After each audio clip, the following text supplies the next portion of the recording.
한자로 역사라는 말은 과거에 있었던 일을 기록한 것이고, 서양의 히스토리라는 말은 그리스에서 라틴어 또는 영어로 옮겨간 말로 아리스토텔레스가 탐구를 통해 얻은 지식이라고 말하였습니다. 역사는 지난 일이며 과거의 일이다. 역사는 기념일이나 역사책에서 존재한다. 그러나 역사는 주변에서 그리고 내 정서에서 살아 숨쉬고 있다.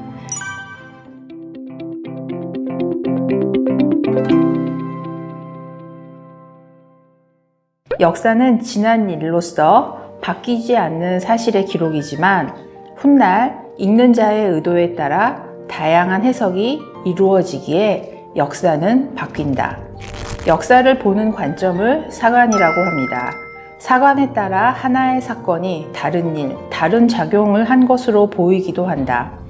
과거의 일이 현재와 연결되어 있기에 입장 차이를 보이는 것이다. 진영의 논리에 따라 다른 관점을 보이기에 역사는 불변이 아닌 바뀔 수 있는 것이고 다르게 해석될 수 있다는 것에 역사를 바르게 알아야 하고 기억해야 하는 이유이다.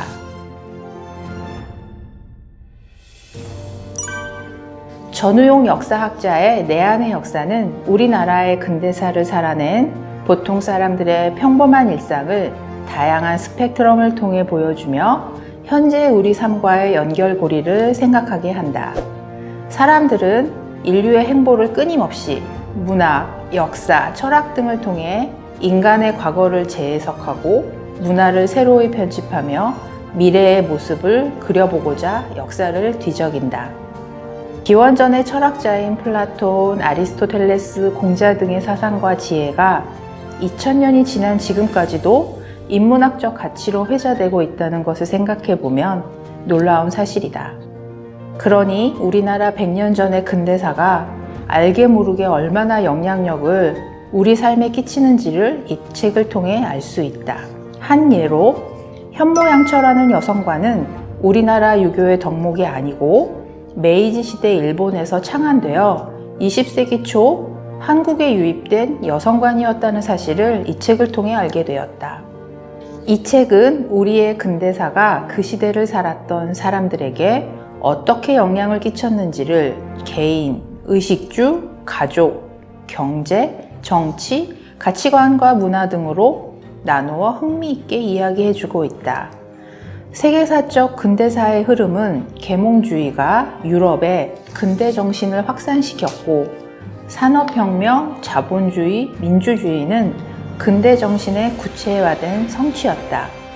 이런 영향을 먼저 받은 일본은 우리나라에는 근대성의 악한 영향력인 식민지 근대와 차별과 억압, 폭력을 남겼다. 당시 세계적 흐름을 읽지 못했던 우리나라 위정자들의 무지와 기득권에 대한 미련으로 우리는 자발적인 선진 문화를 받아들이지 못했다. 만약 자발적인 계몽사상으로 우리나라가 근대화를 이루었다면 우리 역사는 정치, 경제, 문화에 있어서 보다 나은 근대사의 역사를 만들 수 있었을 것이다. 상상해 보는 것만으로 근사하다. 하지만 한편으로 안타까운 마음이 든다.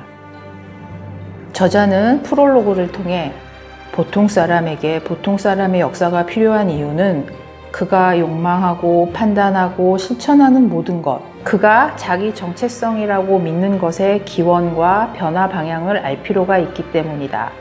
인류 진화와 역사 발전을 이끈 것은 지금보다 나은 삶에 대한 개별적, 집단적 욕망이었다. 현재의 자기 삶이 어떤 역사적 계기들에 의해 구성되었는지를 알아야 더 나은 미래의 삶을 위해 어떤 계기들을 만들어야 하는지 알 수 있다. 과학으로서의 역사, 골동치미로서의 역사, 집단 기억 조작술로서의 역사 등 역사학의 존재 이유에 대한 여러 논란이 있으나 역사의 본령 중 하나가 교훈에 있다는 사실을 부정할 수 없다라고 말한다. 내 안의 역사는 우리 근대사에 있었던 우리가 잘 몰랐던 그 시대 보통 사람들의 삶과 생각들을 이야기하며 그러한 과거를 통해 현재를 다시 바라보고 미래를 그려나갈 수 있는 현재의 시대 정신을 생각하게끔 한다.